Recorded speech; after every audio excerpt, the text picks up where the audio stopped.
Hey guys, welcome back to another episode of Overland and Chelsea. I'm back with Matisse as always. Sorry for being late. You guys know Matisse says lateness is greatness, and I was texting about my Spanish accents. Matisse, how's it going? It's going well. It's going well. I must say the name does slap as well. Overland and Chelsea. I do like that name. It's actually very, very good. We were struggling, but we got there in the end. So I know. yeah, big up.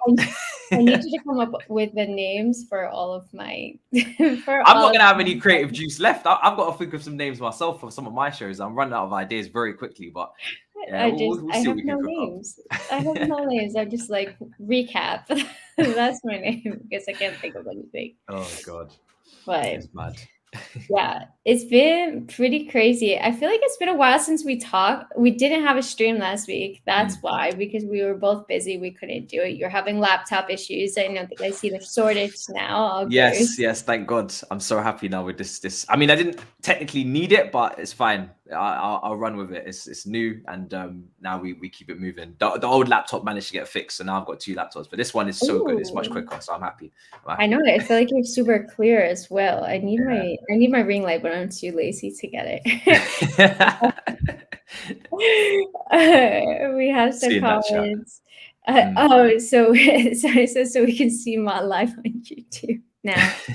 Yeah, that's true. This will actually be one of the few ways you can see me live on YouTube starting from next week. Well, the week after, because next week I'll be in France, but then the week after, because I'm not going to be doing live content on YouTube. So yeah, this is it. I'm honored, Matisse, that you want to be the sole provider to the people, or one of the providers to the people of Matisse on YouTube content.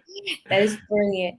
I do want to talk about the game. I want to just get your thoughts on lots of different things, guys. Of course, if you have questions, pop them in the chat, and we can try to get to as many as possible. But Matisse, starting with Spurs, what are your thoughts about the game? We haven't had the chance to talk about it. Yeah, I'm not gonna lie to you. It's difficult to analyze because I think obviously we were brilliant. You know, absolutely fantastic for the entire game. We started off like a house on fire. The first 5 minutes, chances created, bombarding their goal. But then in the first half, you're saying, well, we're not taking the chances. We're not being clinical, and it's kind of the same old Chelsea. But Tottenham, maybe I'm overrating them, or I think they're meant to be one of this big six club, you know, who are meant to be competitive. When you look at them on the fixture list, you think to yourself, that's going to be a difficult game. But every single time we played them this season, it's been a walk in the park. The most difficult one for us was probably the game at their place earlier in the season when we beat them 3-0. And then at halftime, Tuchel makes the switch, brings on Kante for Mason Mount, and we win 3-0. So I'm very confused as to what Tottenham are as an entity. Why are they so bad? Is there something going on? Is it something deeper that we have to soul search and go and maybe say some prayers for them? Because it really is embarrassing now. Like, I'm looking around London, I'm thinking to myself, if we could get maybe Brentford or Fulham back promoted for some real competition. West Ham are obviously there, but it's lonely at the top. Do you know what I'm saying? We're out here crying. We're in a crisis. In London terms, this is your birthday if for the rest of them clubs. So I don't know, man. I'm a bit confused. I don't really know how to take the game. I expected that actual competition, but it didn't turn out that way. Ziyech was unbelievable. Like, Ziyech had the game of his life. I think that's his best Chelsea performance ever that he's had. Like, he had everything. The chances created, he should have had a couple of assists. Finishing wasn't great, or the movement wasn't great. We'll get to that in a minute. And obviously the goal was unbelievable. Like, that and Kova. I don't know. What's your goal of the season? Kova, Ziyech. Oh my gosh. I don't know. Like the both of them are like crackers. Like how do you decide? Dammy asked me this yesterday. And I was speechless. I was like, hold on a second. I never really actually thought about it, and now I still haven't come up with an answer. So yeah, I don't know. Maybe the live chat. I don't know. Yeah, guys, if you guys watching in the live chat have an answer, let us know. Which goal do you think is more of the goal of this season, Kova's goal or Ziyech's goal? Let us know, because I cannot choose, honestly. But Matisse, I feel like it's no surprise that Ziyech is playing better when we're playing in a system or formation that he really thrives in. And I don't think that it's anything new that he wasn't playing well in the 3-5-2, because he really was playing out of position and he wasn't able to get as wide. I felt like he didn't have as much time and space on the ball. So what do you think is different about this formation and why he can thrive in it? I think with Ziyech, obviously we want to get the best out of every player, but sometimes that's not possible. You know, some players look better in some formations, and then some players. It's a very mixed squad, and this is the issue when you build a team from different managers with different styles and different formations, because some players we have suit a back three, they play better. Some players suit a back four with the wide wingers. Some players need to be inside forwards like Werner. So we're never ever actually going to get the best out of every single player at the same time. It's not possible. So it's just a couple of players had to be sacrificed. And I don't think this is Ziyech's first bit of good form. I think he had a good run even in the back three earlier in the season for me, when he came up against like Watford away from home. I think West Ham away, we lost a game, but he got an assist for Mason Mount. That was a lovely goal. And a few other games dotted around there as well. So I think Ziyech has had a good patch before. And I've personally been saying, as much as I want him to be more consistent and be a starter, like Ziyech at his age, for the ability that he's got, he should be a starter every week. There shouldn't be rotation for him. He should be a player that we don't have to think about.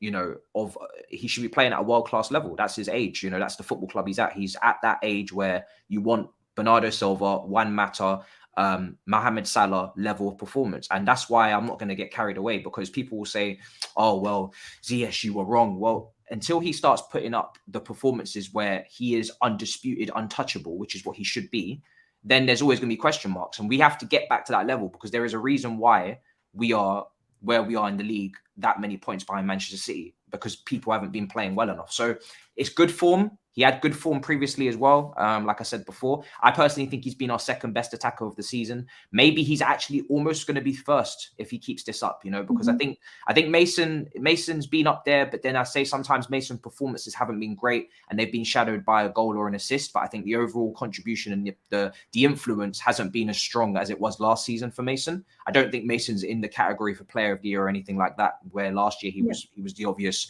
candidate. So Ziyech could end up ending the season as our best attacker.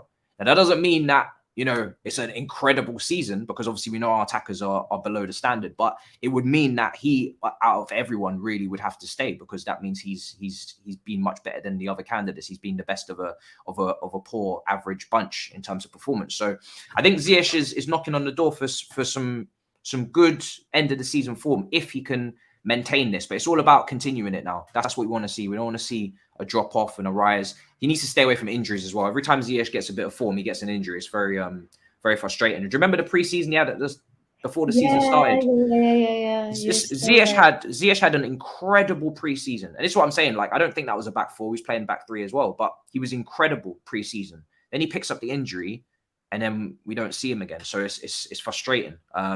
So yeah, I think we need to see more of this now. Yeah, I think the thing with Ziyech that's always been frustrating for me is that he puts in these crazy performances where you just know that he has it in him and that he has this potential to be a game changer, to pick out these crazy passes, to score. It's 2 times now in a row against Brighton and now against Spurs that he scored these like ridiculous goals where it just seemingly came out of nothing. And I think that that's what we really brought Hakim Ziyech into the team for, to kind of bring something new and something different. But like you were saying, now it's up to him to be able to do that week in, week out, which is something that we really haven't seen. He puts in a masterclass and then the next week we don't really see him. And I want to ask you, do you think that this is maybe down to changing the front 3 or 4 so much? Because to be honest, when the Spurs lineup came out, I was a bit surprised because I thought none of those players played well against Brighton. And I was like, oh my God, I can't believe that we've stuck with the same front 3. So or front 4. Do you think that is a matter of consistency, maybe him gaining some chemistry with the players that he's playing with, or he just needs to kind of be more or less in the same position? Maybe he's one of those players that needs to be playing week in, week out to put in these performances. What do you think? I think, and looking back on it all, it's difficult to have consistent game time when people keep getting injuries and catching cases, and there's a lot of games, and there has to be rotation anyway because people will burn out. So it's not been easy for any player in this era to try and get a run of form going, and the ones that have under these circumstances really should be getting even more praise than usual, because to get form under these circumstances with everything going on is not easy. I think Ziyech, I don't think look, it is a little bit formation dependent, because but I don't really look at his formation. I just look at it in terms of role, because even in the Tottenham game against them in the Carabao Cup where we was at home, he played really well. And he was playing this right wing back position. And he was sometimes tactically having to go to right wing and then centre midfield. So tactically, he had a lot more responsibility. He wasn't playing in the same role that, say, he played on the weekend. And he had a really good performance. Like, he was the most dangerous player. He set up Timo with a great chance, tried to lob the keeper, set up Lukaku with a header, didn't score. So Ziyech has had good performances outside of where he played at the weekend. So I don't think it's formation dependent. I just think it's about zones and areas. And he's definitely better on the right than he is on the left. That's 100% for sure. I think when we see him on the left, we have to understand why that might be. Not Tuchel just randomly putting him on the left for fun. I don't think he's doing that just to, keep things interesting. I think he's put him on that left-hand side potentially because of Alonso. We know that other wingers struggle to combine with Alonso. We saw it against Malmo away from home in the Champions League. Half-time, he swaps Hudson-Odoi and Ziyech. Ziyech goes to the left, Hudson-Odoi goes to the right. Makes us a bit more direct because the cross is just coming instantly instead of having to check on your left and right foot. And we end up getting the goal. Those two link up. Hudson-Odoi puts it across the face of goal. Ziyech scores. So there are reasons as to why he's been moved about sometimes. And I keep saying it, Ziyech has got to be a world-class player in world-class form and show that he can be dependable week in, week out for him to then be someone that you say we're going to build around and we're going to play him in his preferred position. Because the reason why players get moved is because they're not consistent enough in the position they play. If Pulisic was consistent, he would never play right wing back. If Hudson-Odoi was consistent, he would never play left wing back. If Ziyech was consistent, he would never get moved to left wing. The best players don't get moved. But unfortunately, they haven't been the best players. So that's where that comes. But I think going forward against Tottenham, that team, service-wise, in terms of being direct, you couldn't ask for a better group of players for Lukaku in terms of like passing range. You got Ziyech, you got Mason, who's always looking to be direct. You got Hudson-Odoi, who's got a good cross on him and a good switch of play. You couldn't ask for a better group behind Lukaku. I think it was perfect. Interesting. I want to talk about the other attackers as well. And, it was I'm not going to harp too much on maybe so many negatives, because at the end of the day, we did win and it was a good game. But I will say in the first half, at least, I was feeling a bit disappointed because I didn't feel that the attackers were doing so much. I felt that Lukaku had a couple of opportunities, didn't get his shots on target, and with the quality that he has and the amounts that he costs, you would really expect him in those circumstances to at least get a shot, to at least maybe try to make the keeper struggle a little bit. Yeah. In the second half, I thought he was better. Maybe he was getting fed the ball a little bit. He was holding up the ball a bit as well. And I felt like he maybe came alive because he saw that we scored 2 goals and he was like, oh, wait, actually, I want to get on the score sheet. But I wasn't like super impressed with his performance. What did you think about it? I mean, on Lukaku, he was my lowest rated in my byline player ratings. He got a 6, and I feel like I was being fair on that. He had a moment where he rolled the defender and took a shot and it was saved. Yeah. You know that Jamie Carragher Sky Sports clip where he gets his arm up and Jamie Carragher's wearing the Everton jumper and he's like, if I get you here and I spin you and I turn you, it's over. That's what he did. Like, he had that moment, but I was just very disappointed that he didn't really have any sort of movement in the box. Like, we talk about, and I was saying this with Statman Baines on Twitch just a few hours ago. We look at strikers and the tallest ones are almost taken for granted that their height is going to bail them out in terms of in the box instincts and scoring goals. Tall strikers, it doesn't mean you're going to score headers in the box. You have to have elite movement. You have to be a decoy run. You have to be, a pest. And when I look at Chicharito Hernandez, I look at Jota. These guys are not tall, but they score headers, past and present, and they were menaces in the box. They were always looking to snuff out chances, get in front of their man, make, you can have movement in the box where obviously you make a decoy run to the front post and you peel away to the back post and vice versa. These are the things that separate the average strikers to the elite strikers. And every single cross that came into the box, it's very easy to say Ziyech had 2 attempted crosses or whatever it was and none of them found their man. Must have been poor crosses. But when I'm looking at it now, I'm thinking to myself, Ziyech put in a really good couple of balls and nobody was there. He wasn't there. Mount put in a really good ball. He missed kicks it. So I'm looking more at Lukaku to say, you're getting the service. You're a big guy. You should be able to score headers. If you can't score headers, then my goodness, I don't know what more, how many things we're going to chalk off in terms of multifaceted individuals now. This is getting tiring. you're gasping, but I'm not playing, Ellie. I'm not playing. I didn't come here to play, Ellie. I'm not playing games. I'm being serious. I need better movement. Right now. I'm not playing. I need movement. And I'm just waiting in it, because since the whole drama, the performances haven't been great. Just the goal against Chesterfield, and that's about it. And I know people have been talking about service, and I completely agree. Against Brighton, for instance, the lack of forward passing was really poor. There was moments where he was making runs and we didn't spot them. But in this game, there's no excuse in terms of service. There was plenty of service. Yeah, I did feel that there was quite a bit of service, as you did, and I did expect more. I really did. So I don't know. I don't know what else to say about it, to be quite honest, because I just hope that he can maybe start getting into some form. But I feel like after the interview, he has been super distracted. To me, sometimes it looked like the players weren't even passing to him. I think in the Spurs game, they did create opportunities for him, and he didn't convert them. Yeah. So I don't know. The next attacker I wanted to talk about is Callum, because I felt that he has lost his directness a bit, and I felt against Spurs, maybe more in the second half, we saw it a bit more. He got, I can't speak English today. Too much Spanish. We saw that he made a run and then yellow card for Tanganga, but I was kind of missing that, because I felt like a lot of the time he had the opportunity to kind of like go past Tanganga or take him on or go to the byline, put a cross in. But I felt like he was making safer decisions and maybe passing sideways or passing backwards, and I didn't see him being as direct as I personally would have liked for a good chunk of the game. But what do you think about it?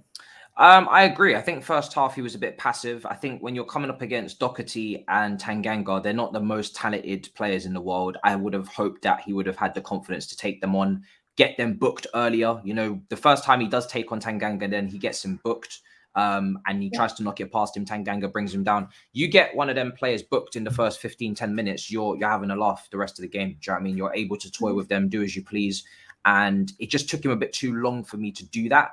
I think he has lost a yard of pace. The more I watch him now and I compare him with what I used to see when he was 17, 18 years old, he's definitely lost a yard of pace. It's without doubt now. Like, he used to be so explosive, so quick off a standing start. And he used to be able to blitz people. He just can't seem to do that anymore. So he's going to have to adjust and adapt to that. I don't think, sadly, I'm starting to worry if we're ever really going to see the same player that we saw when he first broke onto the scene. Because he seems to be so hesitant to take players on, and that was never an issue before. And eventually when he does it, as we saw with the goal for Ziyech, he does have a great run and he gets the assist, but he just, even with the second half performance, it wasn't devastating from him. And I haven't seen devastating Callum Hudson-Odoi for a very long time. I'm starting to worry if it's ever going to be there. That injury really looks like it's messed him up with his fitness and his ability to just physically do what he used to do, because I'm just not seeing the explosive person that made me say 1v1 demon. Everybody takes, wherever I go, they say that sentence. But if you watched him when he first broke onto the scene, you would have understood why I was saying that. But right now, it's just, I don't know if he's ever going to find that. And if you don't find that, it's very difficult for you to stand out and then be a starter at this football club. in a very competitive position where you find some of the most talented footballers in the world who haven't had a massive injury. Yeah. I've been saying this for a while and I felt terrible, but it's kind of like what I've been seeing this for, I don't know, at least a couple of months. But I'm kind of glad that we agree on this. Yeah.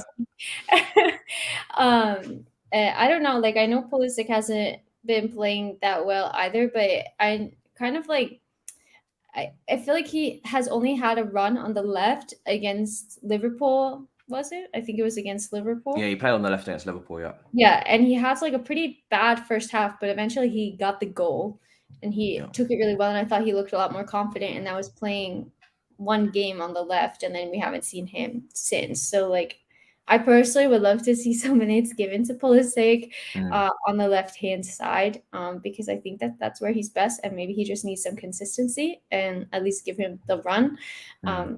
That's just me. I don't know, guys. Let me know what you think in the comments as well. Yeah. Someone's saying, what's your opinion on Oh Pulisic? yeah, what's your opinion on Pulisic? I'll tell you my opinion. My opinion is that he's been played out of position. I think his best position is up front in the left, not as a wing back, not as a right wing back, not on the right. And under Tuchel, we've largely seen him on the right-hand side. I don't understand this because I don't feel that he looks as comfortable on the right-hand side.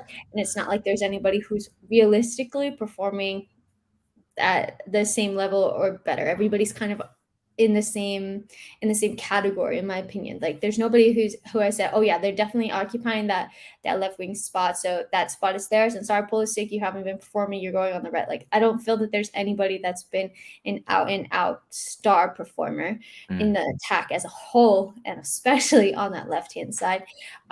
So I would love to see him given a run on the left in his preferred position, because I think it's probably difficult. And Nick Verlaine said this from London is Blue, that, don't expect too much when you see him finally play on the left, because he hasn't played in this role in like 2 years. And it's still going to take time to get used to it. So personally, I think if we could give him like a run of at least a couple of games, see where it goes.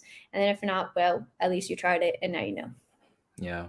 I think with Pulisic, it's another young player who has got things in his game that he also still needs to improve. I look at the awareness, I look at the vision, the timing of passes. Those are things that I would look at as things to improve. Obviously, the shooting is good. It's probably, if he could get more opportunities as he did under Lampard in behind, I would love to see that. Simplify his game a little bit more, less of the dropping deep and dribbling into cul-de-sacs and more running in behind like Werner, but just with the finishing, because I would trust Pulisic to finish more than Werner. I think he has a good finishing, and we saw it last season, like in the Champions League as well. He has a good finish in him. No, he does. So, that's kind of what I would like to see going forward, is just a little bit more higher up the pitch, in behind, being that player that tries to get as many goals as possible. I think Lampard tried to turn him into that type of player, and I think it was a masterstroke. We saw him running at the back post, getting tap-ins, being effective in the box. That does that, I feel. Yeah. We see a lot of times the ball will kind of roll across the 6-yard box, and I say, oh, I wish that there was somebody on the end of that. And Pulisic tends to be somebody who makes those types of runs as well. Yeah. No, he hasn't played left wing enough this season, for sure. So that's something that we obviously hope going forward. But it's always about staying fit. Again, I've got to take it back to the first game of the season, scores against Palace, and then we don't see him for 2 months because of the injury, unfortunately, in the Honduras game, I think, for the US. And then again, you're starting from scratch again. You're trying to get into the team, and this is something that we have to deal with every single year. So he needs to. Obviously, that was a reckless game, some really tough challenges in there. But every single year he gets an injury, it's halting his development even more, and he's not going to be young. He's not going to be young forever. So I think the left wing spot is open. I don't think anybody's really stamped their authority on it, and I've been saying that for like 3 years now. So I'm still waiting for somebody to take it. Since I have left. Well, Pulisic does have a couple of really important games coming up. Not sure if you're aware, with the US qualifiers for the World Cup. Oh God. This week. Yeah.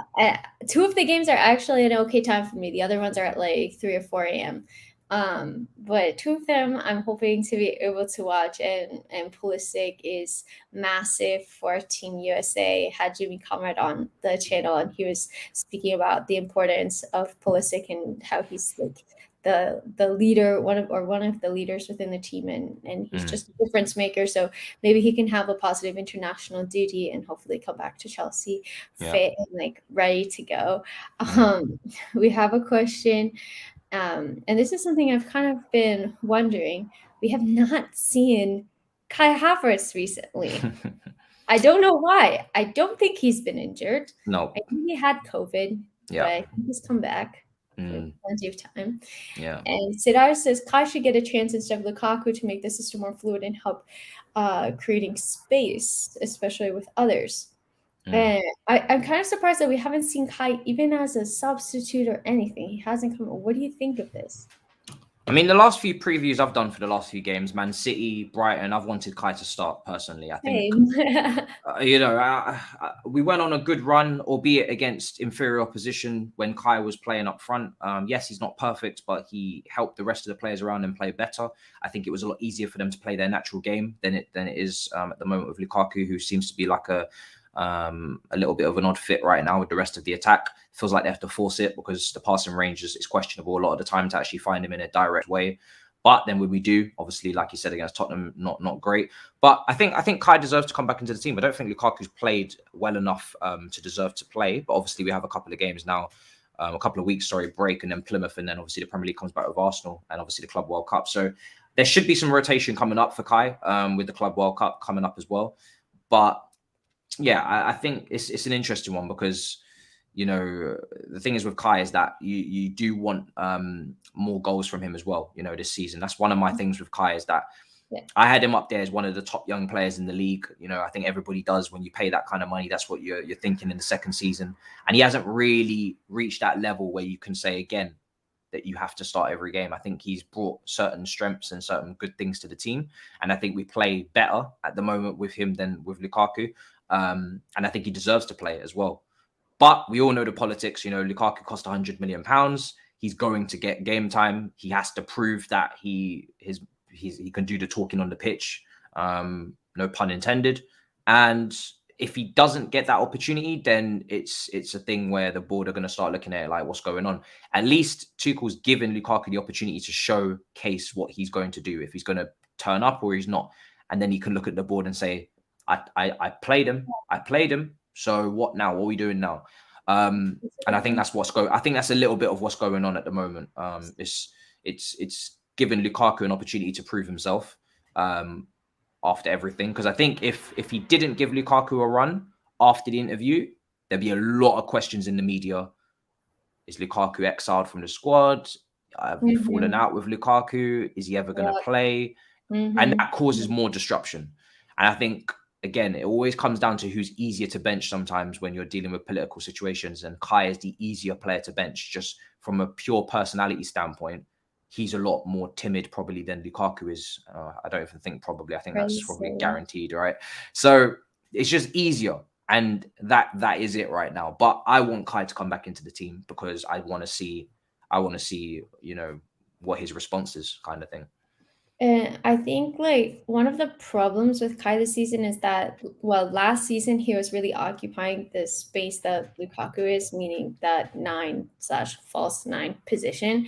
And Lukaku comes in and kind of displaced him. So then you either have to play him on the left or the right or sub him for Lukaku. So I think that has been something that's impacted his performances as well, and maybe why we haven't seen so much of him.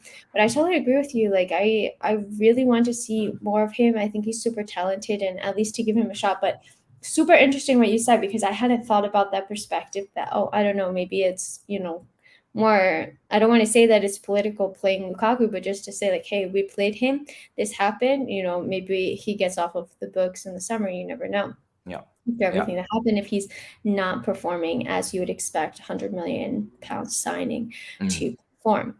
CFC Fahim asks, what happened to Werner? I've not even seen him as an impact sub enough. Another one that really have rarely seen. I think we saw a little bit of him versus Brighton towards the end of the game, but other than that, like, have not seen Timo Werner. It's a shame because I really like Timo Werner and his personality. Like, I think he's a gem. I think he's a super nice guy. He always has his head down. And he came out on with an interview and said, like, I don't know why they're so supportive of me because they sing my name, but I need to score more goals. And it's like, oh, that's really sweet. But Timo, But like, it's the brings a but. lot It's to the us, it's the but. It's the but. but Because he doesn't score we enough. love him. Doesn't We score. love him. We love the effort. We love the personality. We love the accountability. But I'm afraid you're picking up 270K a week. Yeah, you are. You're picking up peas, bro. So Like, when you get paid like, highly in your profession, you have to deliver. And if you don't deliver, you usually get fired. That's just how it goes.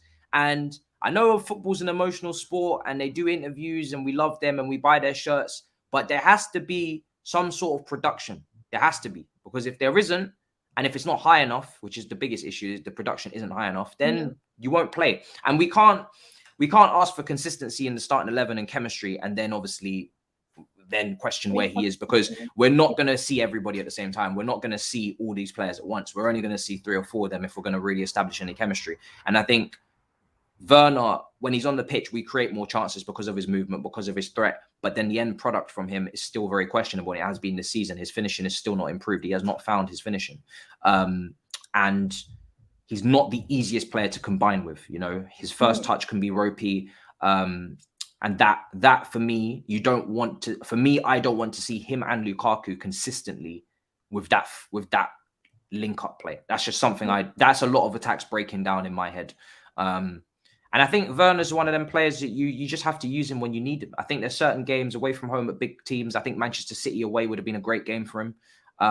There's certain games where you can say Werner's useful because of this, and this, the pace, the decoy runs from defenders, and etc.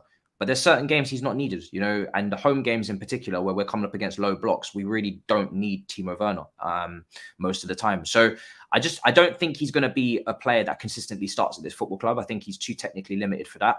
And then we have to question for what we paid and what he's on. Is he on rotational wages?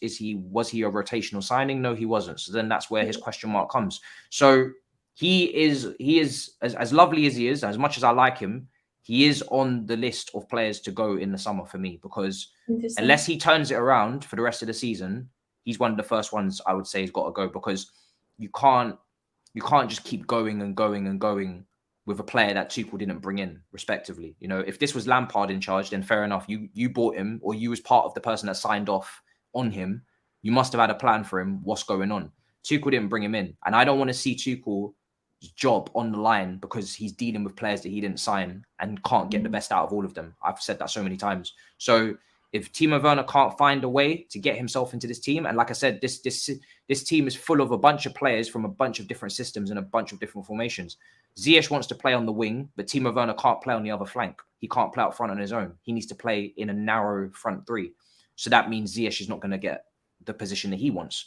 And that's what happens when you build a team of attackers from different formations, different styles. Some want to be counter-attacking, some want to be on the ball.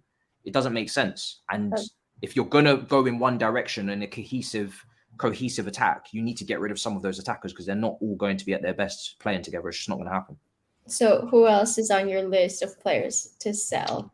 Let's do the attack and then maybe work our way backwards. The attack is the main group, because there's so many of them underperforming due to, in comparison to Chelsea standards. I mean, even if we're keeping it a buck compared to even standards of Tammy Abraham, I think Tammy Abraham was right to leave when he did. I was happy for him.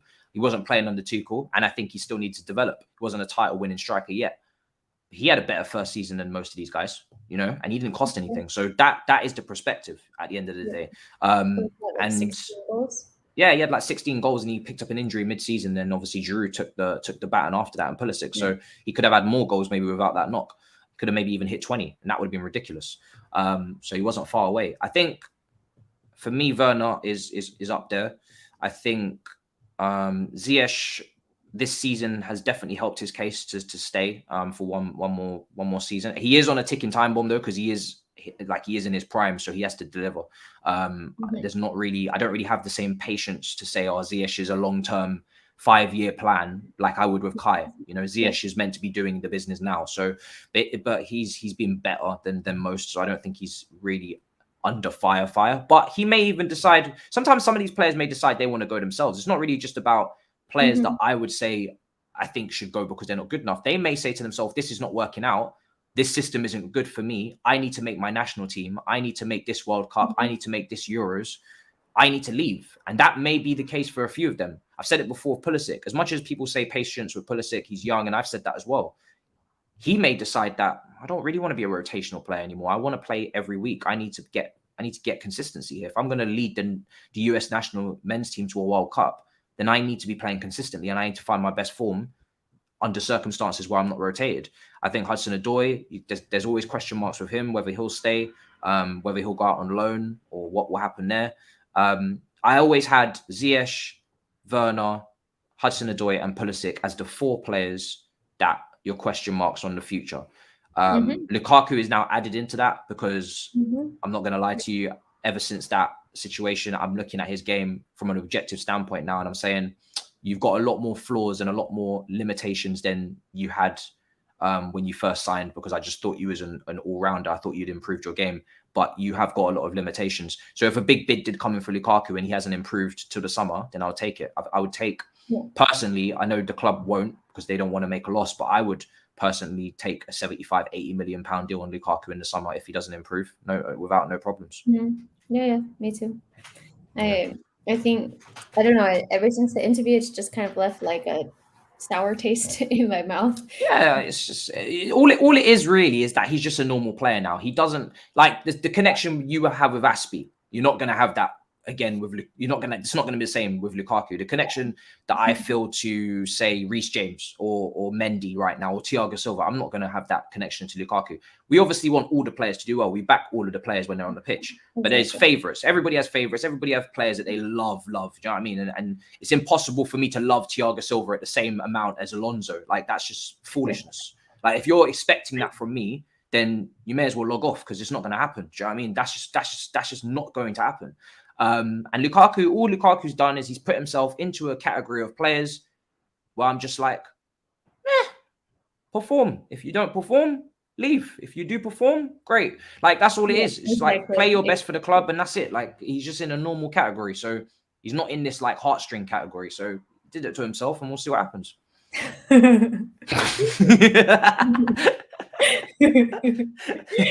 So funny.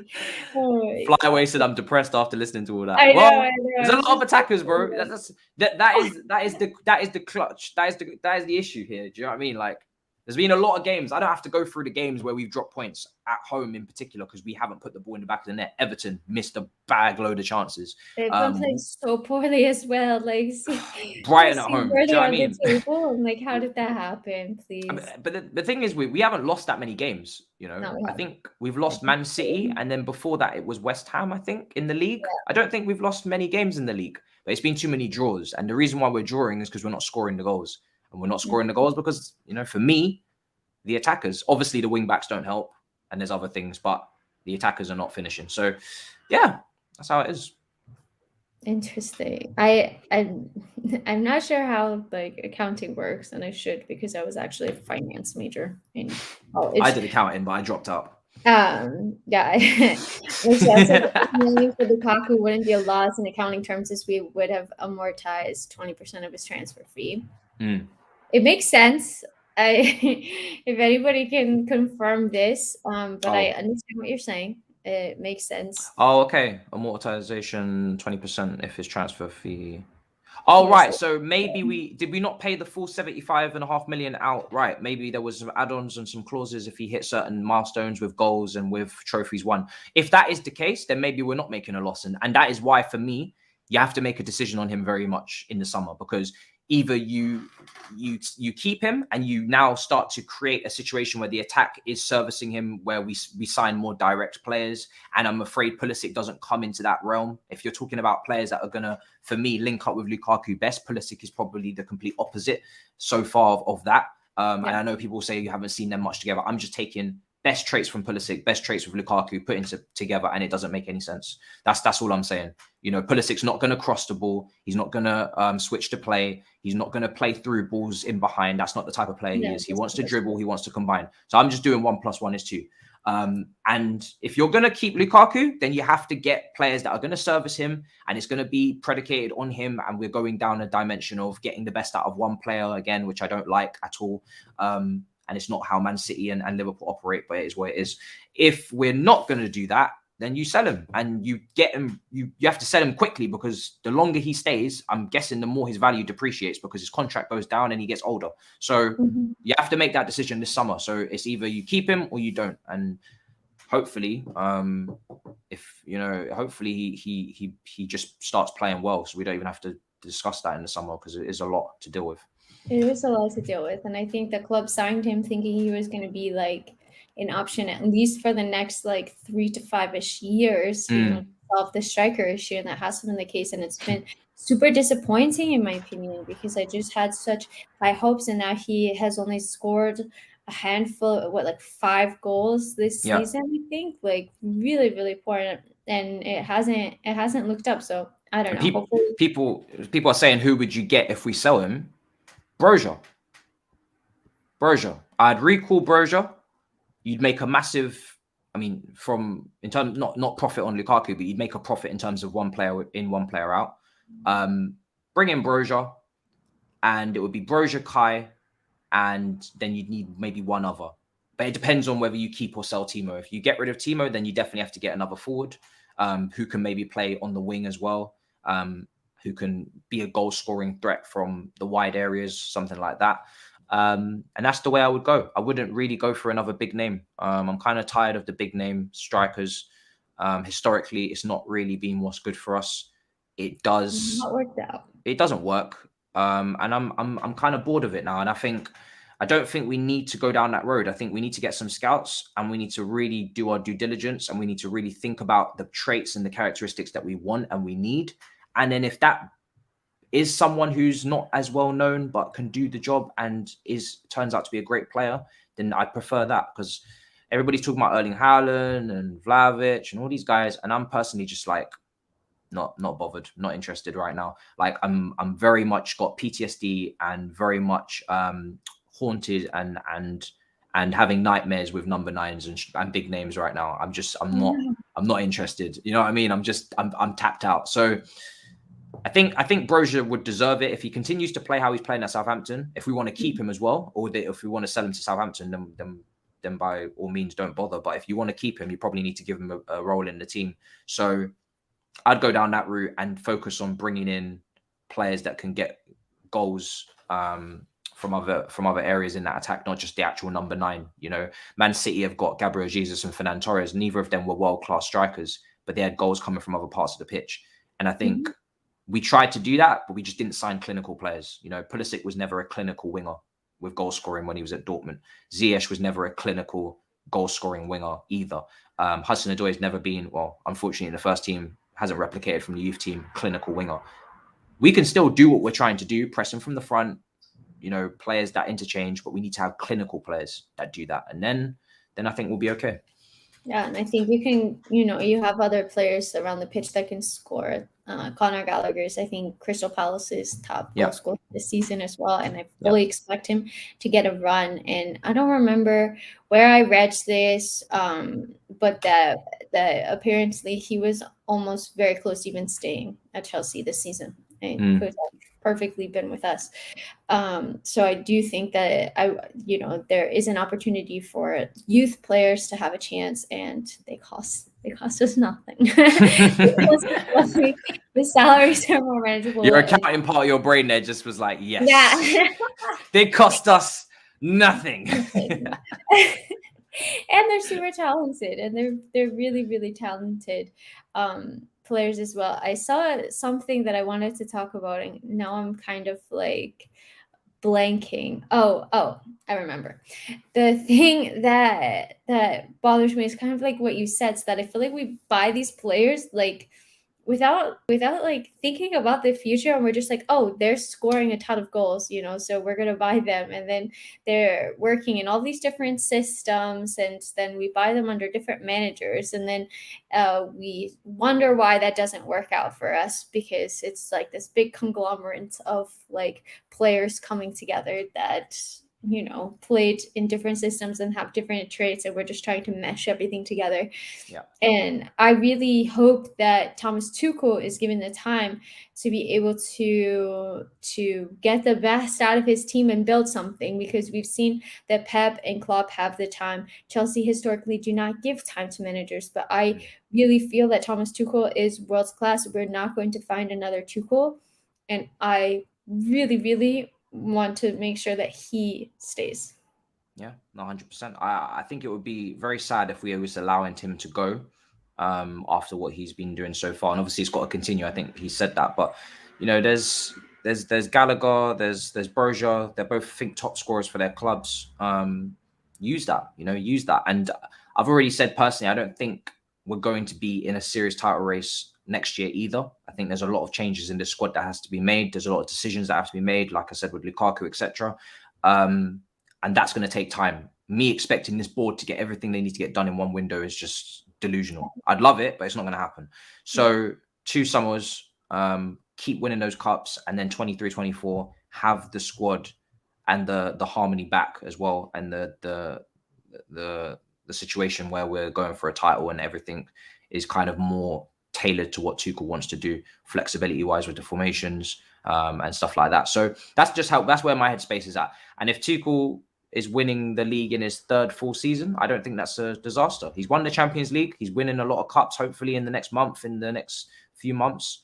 I've got more than enough patience for him to, go 2 seasons without a title. I mean, we've already gone 4.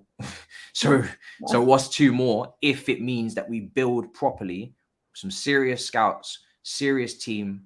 It's a little bit more multi-dimensional and a little bit less limited as a squad, a little bit less limited in terms of profiles and players. And then maybe we can then go on a run of winning Premier League titles when hopefully Pep gets the hell out of here, because he's annoying the hell out of me. I mean, I think like we just, City has beaten us by 19 to like 30 something points in the past couple of years in the league.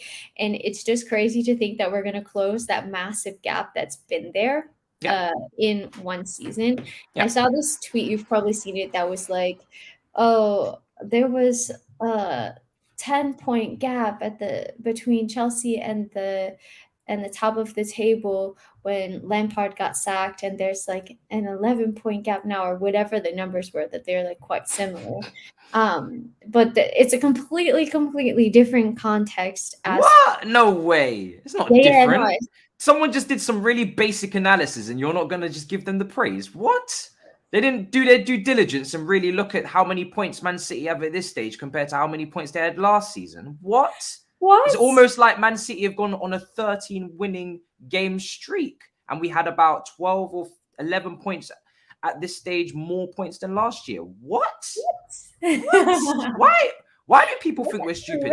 What kind of tweet is that? Where is that tweet? Someone DM me that tweet. Somebody will find it for you. Why do people try and do the most basic comparisons and think it's going to run? It's just Man City have dropped points in 5 games, including the last one, by the way, this season in 23. They've won 18, drawn 3, lost 2, 57 points. Come on now. People really need to stop being silly. We've lost 3 games so far this season. We've definitely had way too many draws. 8 draws is crazy. That's not good enough. But we've got more points than we did before. And I think the context, like I saw this crazy stat that we've played more games than any other team in Europe's top 5 leagues. Yeah, we have. We've had so many games. None of them have been cancelled, and we had basically half a squad playing games. And you wonder why we've been dropping points. And I tweeted this the other day. I said, oh, look, Chelsea have 2 days rest for the first time in 2 months. And look, they looked a little bit more recharged for Spurs. Not surprising. I do want to get to this super chat. Thank you so much. That's super kind. I really, really, really, really appreciate it. He says there's something seriously wrong with the scouting department. Too many flop deals going on since the Conte era and too hard to offload Deadwood. And it's something interesting though. We really don't have a director of football, and that's kind of been down to Marina. I think maybe Czech is stepping in a little bit, but we have had a lot of flop. Well, I don't want to use the word flop necessarily, but maybe deals that haven't worked out as we expected. And you pay a lot of money for Timo Werner, for Kai Havertz, for Lukaku, for all these big name players. They have not been performing. And the other thing that I think is interesting that I wanted to talk about is that we don't see any really good deals being done. And No. what I mean by that is, N'Golo Conte for 42 million, I think it was, or, Aspie for 7 million, which I understand is quite difficult to do. But you see that the likes of City, Liverpool, Leicester are very good at doing this, that they are able to find these players and they are gems and they are hidden. And they bring them in and they fit perfectly into their team. But that's not something I feel like we get at Chelsea. Yeah, we don't really find gems. We wait for them to become well known to everybody, including the guys that play FIFA. They'll know them just as well as the scouts do. And then suddenly we're going to bring them. Or we'll scout them for 5 years under 5 different managers. And then he didn't actually match the manager that we have now, but he matched the manager from 5 years ago. So we're still going to bring him in. The Saul one is the one that irks me because we were scouting him for 2 years. The last 2 years at Atletico were his worst 2 years he's had. So what did you watch exactly? Because in 2017, before the injury, he had a massive injury around that time, around 18, 19, I think. He was great, he was brilliant. But then he got the injury, and then the last 2 years, 18 months, he wasn't great. But that's when we started scouting him. And we decided that period of Saul was the best. No. So this is my point. It's like Petr Cech for me. I would love to see Petr Cech have more responsibility. So Mendy is really judge him. He scouted Mendy, and look at that. Exactly. He scouted Mendy, which is goalkeeper to goalkeeper. It's a bit easier. So I'm going to knock off a couple points. But Tchouaméni was a good. I think it was a good idea. He wanted Tchouaméni, but we didn't get him. Scott McLaren. Some people have been calling him Scott McTominay. I've been calling him. He said that he wanted Saul. So, I think Czech's talent ID looks strong. It'd be nice to see him with more responsibility and maybe make some more decisions and have the final say a bit more often. Because I spoke to Julian Laurens about this. Tchouaméni last summer was worth maybe 40, 35 million. And now he's going to be worth like 60. So we're paying more and twice the price, as you said. So, and now more competition because Real Madrid want him and Manchester United want him and we want him. But we all know we have to sell players first because there's no space. And then by the time we have space, Tchouaméni's in a different shirt. And then we have to go and get someone else. Maybe we can get Saul on loan again. See what I'm talking about? It's just the foolishness. It's the foolishness for me that I can't stand. It's just, I don't know. Maybe because we got to balance the book so much and we don't want to spend. So instead of getting Tchouaméni, they went to get Saul just so they could balance the books and get a nice net profit, which is understandable if Roman isn't going to splash the money anymore. But that just then goes back to the fact that why do we have so many assets on our books from 2017 in that summer that are not worth anything now to sell? Why does nobody want Barkley as soon as you paid for him? Why does no one want Drinkwater as soon as you paid for him? Why does no one want Bakayoko as soon as you paid for him? I can keep doing this all day. I can keep going. I can just keep going with name after name after name that we splash the cash out on. Nobody wants them. So now we have no funds, no assets to sell to bring the money in to bring in a player like Tchouaméni last summer. So bad transfer business leads to more bad transfer business. And the only way to eradicate that is to absolutely just wipe, Men in Black, just the wand, just snap your fingers and just stop. Just everybody just stop what you're doing, put your shit down and reassess, because right now you're going into a spiral. And this is why we've had to sell our young players, because we can't give them new contracts because they don't want to sign because there's no space in the squad. Why would Livramento sign if there's like 5, 6, 7, 8 fullbacks on our books from loans? And do you know what I mean? It doesn't make any sense. So we just need to be a little bit smarter than this if we're gonna be this self-sustainable club, because we're doing things a bit backwards right now. It's not really making any sense. But it's really crazy, Matisse, to think that we still have these players and we're giving them like 1-year deals just in the hopes that they'll go on loan and do something so that we can add an extra couple of million. At this point, it's just like take the lot. You're not going to get what you paid for Drinkwater at all. You're not going to get what you paid for Bakayoko. You're not going to get what you paid for Barkley. Well, I think Barkley was maybe like 15 million, but still, I would be surprised if he was still worth that.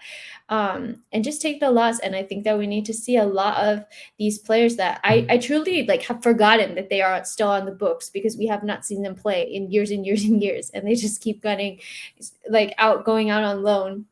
And we need to see them sold, take the loss, and move on so that we can start properly building the squad. And this kind of goes into a topic, like a similar topic. Ben Chilwell's been injured for 2 months now. He's been injured. Reece James has been injured for, I think, about a month, maybe a little bit more. Yeah. Still no news other than Kennedy. I tweeted like, I've given up on this window. I've given up. I tweeted, I had a dream that we signed like a wingback, and people go, well, we have signed a wingback, but we've signed Kennedy. I was like, Kennedy's not going to be like he's not going to be the starter. Even if he does start, he's not going to be the starter that you need. Kennedy should not even be in the squad. Kennedy should not even be at the football club. We have held this man long enough. He needs to be set free and given his life back. So many players we have for like 7, 6, 8 years of their career, and they're just not even playing for us. They're just going out on loan after loan. Just let the man free. Like what are we really holding him for? 5 million transfer fee in 2025? Like really? Just let him go. You're right. Like we hold these guys for so long, we pay their wages, and then we might get 5 million, or they might just leave on a free. But like all that time that you spent trying to irk out 5 million, because that's all you're going to get from these players. Like no one's paying more than 5 million for Baba Rahman or Danny Drinkwater or Kennedy. I'm talking about the really deadwood now. I'm talking about the guys that really have their market value is literally through the floorboards. You keep loaning them out and giving them 1-year extensions for 5 million while they're picking up wages. So that's already at a deficit. And then you get rid of players from Cobham who are worth money and have upward trajectory of market value. So we sold Livramento for 5 million and made a profit because he cost nothing, but now he's worth 40. So we lost 35 million in 6 months. If you want to look at it that way, it's idiotic. It's crazy. It doesn't make any sense. We're keeping players that their value is only decreasing every year because we're being stubborn, but we're selling the players that are only going to go up in market value unless they get a big injury. That for me is absurd. Even if you don't use all of the young players, we should be getting better fees than we're getting. That's the problem. We're doing what Arsenal did when they allowed all of their world-class players to run out of contract. Van Persie, Fabregas, all these guys, they got absolutely rinsed in those markets. They lost so much money on those players. But we're just doing it with young players instead, who haven't got the pedigree but have the potential. So it is very frustrating to watch, but it is happening. It is happening. Oh, it's so frustrating. It's so frustrating. And every year I'm like, how are they still, like, how have they made it another year at the club? I just want to say thank you. I really appreciate this. And Fred Chelsea fan says, not bringing a left back in just shows how the board doesn't have 2 rows back. Agree or disagree, Matthias? I'm not going to say that yet, because I know why they're not signing a left back permanently, because they have got a lot of them coming back from the loans. Baba Rahman, I don't know if his contract's running out or not, but I think he's going to be back. Kennedy's already come back. Costello will be back, who went on loan to Ajax a few years ago. Ian Matson, Chilwell, Alonso, Emerson, if he doesn't get signed. So that's already 7 players I've counted there. So if they were to sign another one permanently, then they'd have nearly a full 11 of left backs. So it's again, poor transfer business leading to more poor transfer business, because we should be able to sign a fullback, or at least someone who can play both sides. But we haven't, because you know the answer. For me, there's two options. You either get someone on loan, or you buy a right wing back who can play on the right side and the left side, because Aspie's contract's running out. So we need a right wing back anyway for Reece James, even as a deputy. and then they can play on the left-hand side whilst Chilwell's injured. But again, that requires scouting because not many players can play both sides. So if you're going to get a right-sided wing back who can play on the left and is good on the left, you need to scout. And this is what I'm saying is like Chilwell's been out since November. Why are you not in every single travel lodge and, you know, bloody hotel in every single country in Europe scouting for a player? Or if you are, why are you failing? Why? Where is the player?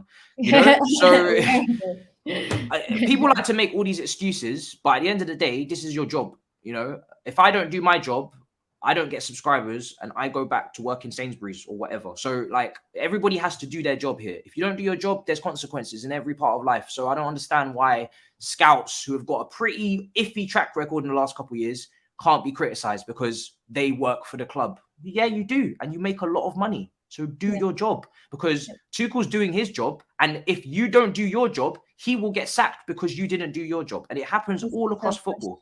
Certain people are held accountable and it's not equal. You know, if Tuchel doesn't win games, he gets sacked. Doesn't matter about the foundations, the structure, the lack of scouting, the lack of backing.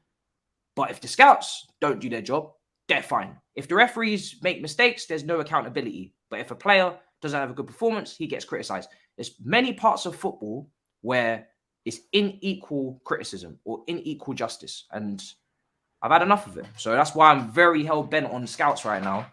And Marina, she's got to make a decision, you know, with does she think the recruitment is good enough? At some point, someone's got to reflect on this recruitment because it is very iffy. It's very iffy. It's questionable.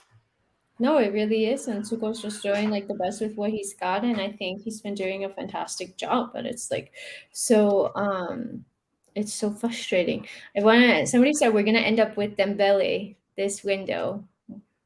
What do you one thought on that? You're starring. Do you want him?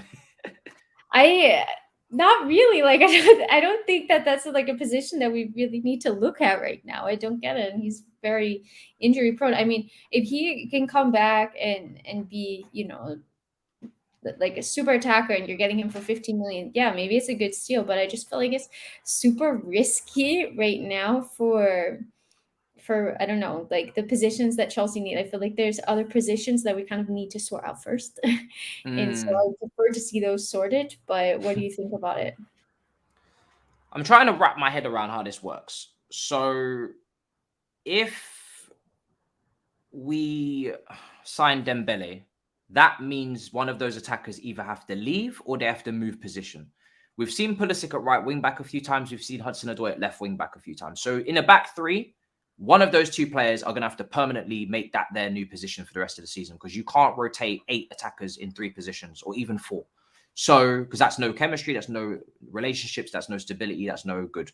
So, if Dembele does come in January, Hudson-Odoi would have to go to left wing back in a back 3, or Pulisic would have to go to right wing back in a back 3. That would be how I would see it.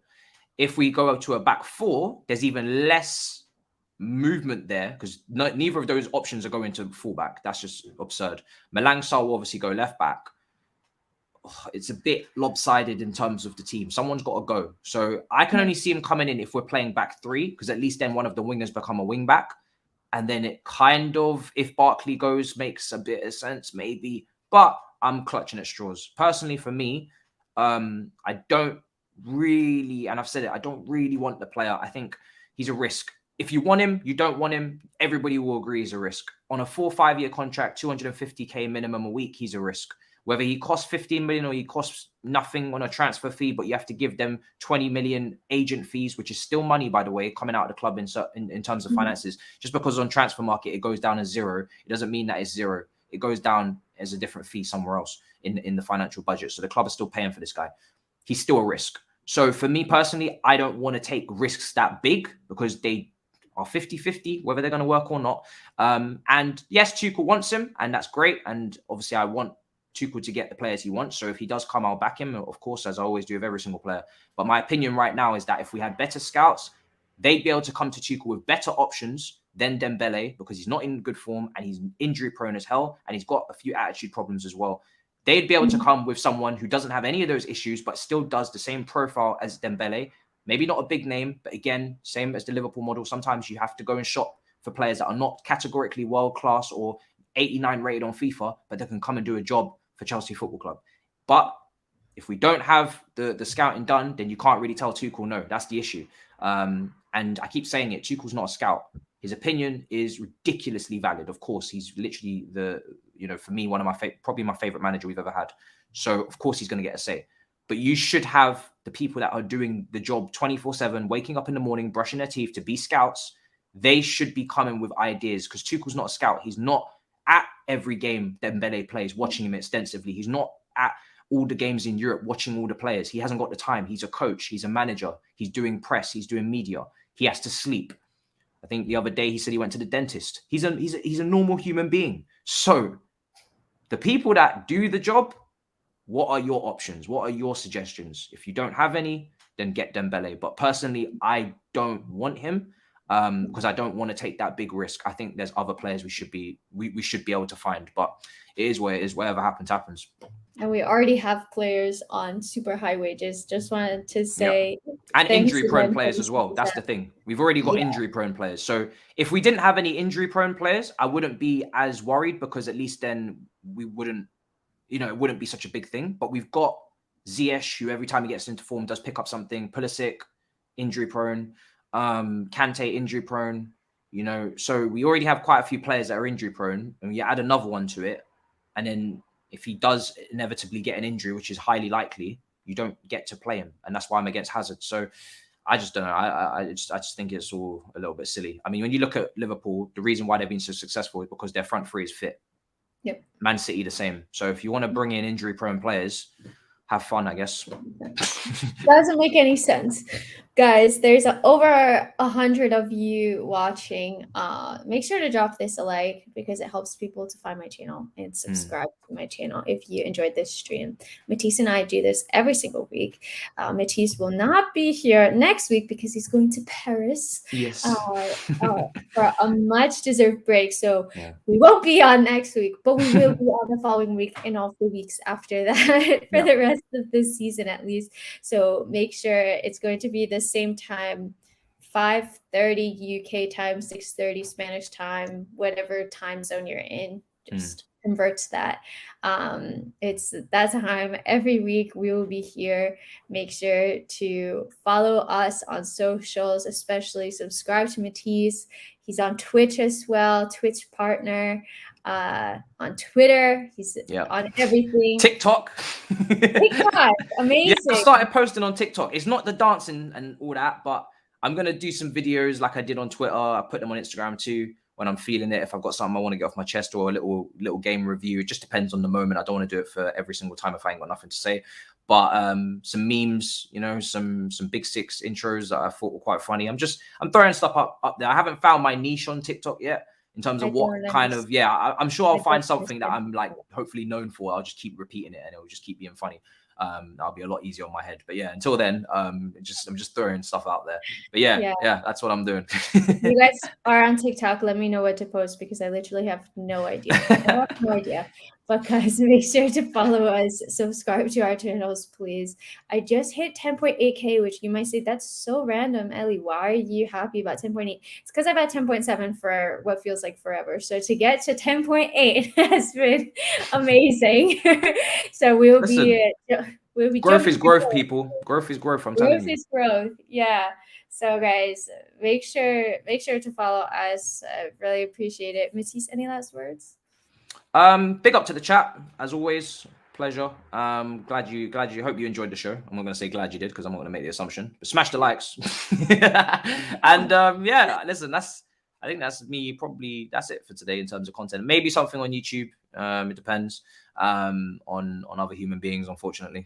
But big up your damn selves, and you know where to find me, and that's it. Awesome, guys. Well, thanks again for spending a part of your evening with us. I really appreciate it. Like I said, we won't be on next week, but we will be back the following week talking all things Chelsea, whatever's going on at that moment. This is set in stone, so turn on notifications for this series, I guess. All right, That's guys. it. Yeah, it's definitely, yeah. Go for Yeah, that. I'm gonna go eat dinner because I'm starving. But hope you enjoyed this video, and until next time, we're out. Bye.